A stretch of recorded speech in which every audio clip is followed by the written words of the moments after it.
ডুমডুমাত পুনৰ ছাত্ৰ সন্ধানহীন দুদিন ধৰি নিৰুদ্দেশ দিয়ামুলি চাহ বাগিচাৰ প্ৰায় 23 বছৰীয়া ছাত্ৰ জিক্সেল মুণ্ডা। তিনিচুকীয়া জিলাৰ বাগজান আৰক্ষী থানাৰ অন্তৰ্গত দিয়ামুলি চাহ বাগিচাৰ 7 নং লাইনৰ নিবাসী বিনোদ মুণ্ডা আৰু অনিতা মুণ্ডাৰ তৃতীয় সন্তান জিক্সেল মুণ্ডা যোৱা 4 জুন শনিবাৰৰ পৰা সন্ধানহীন হৈ থকাৰ ঘটনাই এতিয়া বাগিচাখনৰ লগতে সমগ্ৰ ডুমডুমাতে তীব্ৰ চাঞ্চল্যৰ সৃষ্টি কৰিছে।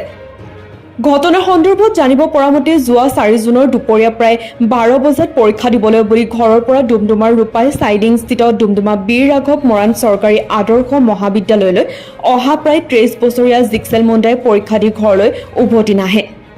বহুত বিচাৰ খোচাৰ কৰিও একোৱেই খবৰ পোৱা নাই পুত্ৰ জিক্সেল মুণ্ডাৰ। দুদিন ধৰি জিক্সেল মুণ্ডাৰ এনেদৰে সন্ধানহীন হৈ থকাৰ সন্দৰ্ভত পৰিয়ালৰ লোকে যোৱাকালি বাগজান আৰক্ষী থানাত এখন লিখিত এজাহাৰো দাখিল কৰা বুলি জানিব পৰা গৈছে। যোৱা দুদিন ধৰি নিৰুদ্দেশ হৈ থকা জিক্সেল মুণ্ডাৰ নিৰ্দেশৰ ঘটনাই পৰিয়ালটোক বাৰুকৈ চিন্তাত পেলাইছে। নিৰ্দেশ জিক্সেল মুণ্ডাৰ সন্ধান উলিওৱাৰ ক্ষেত্ৰত আৰক্ষী প্ৰশাসনক সক্ৰিয়ভাৱে দায়িত্ব পালন কৰিবলৈ আহ্বান জনাইছে অসম চাহ জনজাতি ছাত্ৰ সন্থা চমুকৈ আটাচাই। কোনো সদাশয় লোকে জিক্সেল মুণ্ডাৰ তথ্য লাভ কৰিলে পৰিয়ালটোক 8011714464 7896385307 7896336318 আৰু 8812932352 মোবাইল নম্বৰত যোগাযোগ কৰিবলৈ কাটৰ আহ্বান জনাইছে জিক্সেল মুণ্ডাৰ পিতৃ বিনোদ মুণ্ডাই।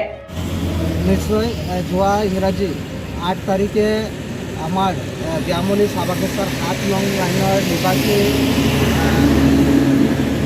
বিনোদ মুণ্ডাৰ পুত্ৰ জিক্সেল মুণ্ডাই বয়স 23 বছৰ আমাৰ ডুমডুমা বিআৰএম কলেজত অধ্যয়নৰ ছাত্ৰ আছিল আৰু 8 তাৰিখে ছাত্ৰজনে পৰীক্ষা দিব আহিছিল আৰু পৰীক্ষা দিয়াৰ পিছত আজি 2-3 দিন হ'ল ঘৰ উভতি যোৱা নাই। লগতে ঘৰৰ মানুহে নিজৰ পৰিয়ালবৰ্গত মানে বা বন্ধুত্বৰ মাজত বাৰ্তালাপ কৰাত তেওঁলোকেও কোনো ধৰণৰ এই ল'ৰাজনৰ সংগঠন ল'ব পৰা নাই। দুৰ্ভাগ্যজনক বিষয়, কাৰণ ডুমডুমা অঞ্চলত এইটোৱেই প্ৰথম ঘটনা নহয়। ইয়াৰ পিছত ৰশ্মি শৰ্মা ছোৱালী এজনী হেৰালে, কোনো ধৰণৰ সংগঠন নাই।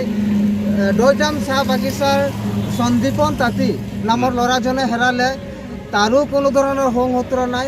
আৰু এতিয়া জিক্সেল মুণ্ডা নামৰ ছাত্ৰজনে হেৰাইছে। অতিকে দুৰ্ভাগ্যজনক, কাৰণ এই ল'ৰা ছোৱালীয়ে ক'ত গৈছে, কি হৈছে সিহঁতৰ যে এটাৰ পিছত হেৰাই আছে। আৰু ইয়াত মানে দেখিবলৈ পাইছোঁ প্ৰশাসনে একেবাৰে নিমাত। গতিকে আমি একেমুখে প্ৰশাসনক আমি ধিক্কাৰ জনাইছোঁ যে এটাৰ পিছত এটা ঘটনা হোৱাৰ পিছতো কিন্তু পুলিচ প্ৰশাসনে কোনো ধৰণৰ সংগঠন ওলাব পৰা নাই। গতিকে আমি পুলিচ প্ৰশাসনক আহ্বান জনাইছোঁ যে এই ৰশ্মি ৰেখা হেৰাই গ'ল, তাৰো সংগঠন ওলাব লাগিব, সন্দীপন তাঁতীৰো ওলাব লাগিব। আৰু এই বৰ্তমান 2 দিন হৈছে জিক্সেল মুণ্ডা নামৰ ল'ৰাজনে হেৰাইছে, তাৰো সংগঠন উলিয়াবলৈ আমি দাবী জনাইছোঁ।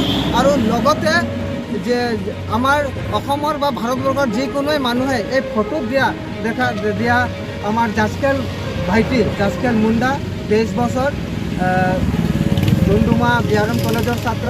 আপোনালোকে ক'ৰবাত নহ'লে ক'ৰবাত যদি প্ৰত্যক্ষ কৰে বা দেখা পায় তেন্তে ইয়াত দিয়া নাম্বাৰত আপোনালোকে যোগাযোগ কৰিবলৈ আমি সংগঠন তৰফৰ পৰা আহ্বান জনাইছোঁ।